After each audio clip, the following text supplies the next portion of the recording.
বিসমিল্লাহির রহমানির রহিম। সূরা আত-তাগাবুন।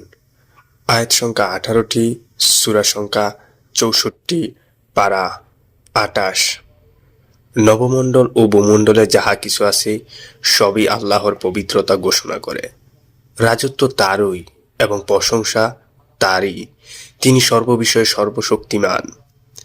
তিনি তোমাদেরকে সৃষ্টি করেছেন, অতঃপর তোমাদের মধ্য থেকে কেউ কাফের এবং কেউ মুমিন।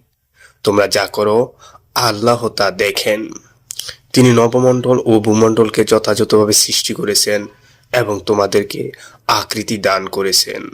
অতঃপর সুন্দর করেছেন তোমাদের আকৃতি, তারই কাছে প্রত্যাবর্তন। নবমণ্ডল ও ভূমণ্ডলে যাহা কিছু আছে তিনি তা জানেন। তিনি আরও জানেন তোমরা যা গোপন করো এবং যা প্রকাশ করো। আল্লাহর অন্তর বিষয়াদি সম্পর্কে সম্যক জ্ঞাত।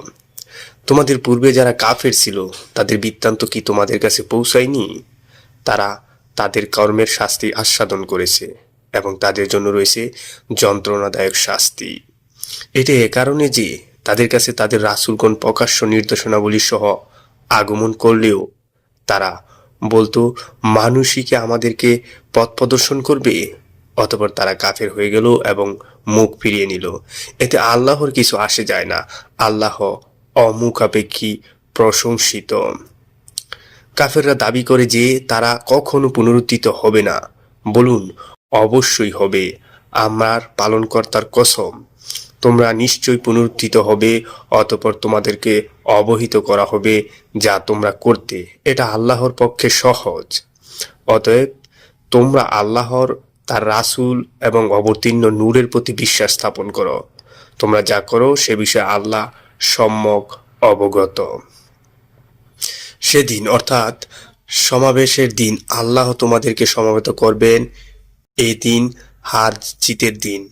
যে ব্যক্তি আল্লাহর প্রতি বিশ্বাস স্থাপন করে ও সৎকর্ম সম্পাদন করে আল্লাহ তার পাপসমূহ মোচন করবেন এবং তাকে জান্নাতে দাখিল করবেন, যার তলদেশে নির্জনী সমূহ প্রবাহিত হবে। তারা তথায় চিরকাল বসবাস করবে। এটা মহা সাফল্য। আর যারা কাফের এবং আমার আয়াতসমূহকে মিথ্যা বলে তারাই জাহান্নামের অধিবাসী। তারা তথায় অনন্তকাল থাকবে। কতই না মন্দ প্রত্যবনস্থল।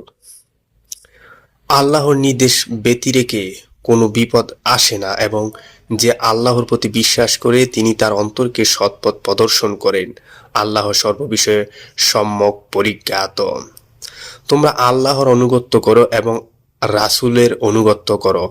যদি তোমরা মুখ ফিরিয়ে নাও তবে আমার রাসূলের দায়িত্ব কেবল খোলাখুলি পৌঁছে দেওয়া। আল্লাহ তিনি ব্যতীত কোনো মাবুদ নাই। অতএব মুমিনগণ আল্লাহর উপর ভরসা করুক। হে মুমিনগণ, তোমাদের কোন কোন স্ত্রী ও সন্তান সন্ততি তোমাদের দুশমন, অতএব তাদের ব্যাপারে সতর্ক থাকো। যদি মার্জনা করো, উপেক্ষা করো এবং ক্ষমা করো তবে আল্লাহ ক্ষমাশীল, করুণাময়। তোমাদের ধন সম্পদ ও সন্তান সন্ততি তো কেবল পরীক্ষা স্বরূপ, আর আল্লাহর কাছে রয়েছে মহা পুরস্কার। অতএব তোমরা যথাসাধ্য আল্লাহকে ভয় করো, শুনুন, অনুগত্য করো এবং ব্যয় করো। এটা তোমাদের জন্য কল্যাণকর। যারা মনের কার্পণ্যতা থেকে মুক্ত তারাই সফল কাম। যদি তোমরা আল্লাহকে উত্তম ঋণ দান করো তিনি তোমাদের জন্য তা দ্বিগুণ করে দেবেন এবং তোমাদেরকে ক্ষমা করবেন। আল্লাহর গুণগায়ী, সহনশীল। তিনি দৃশ্য ও অদৃশ্যের জ্ঞানী, পরাক্রান্ত, প্রজ্ঞাময়।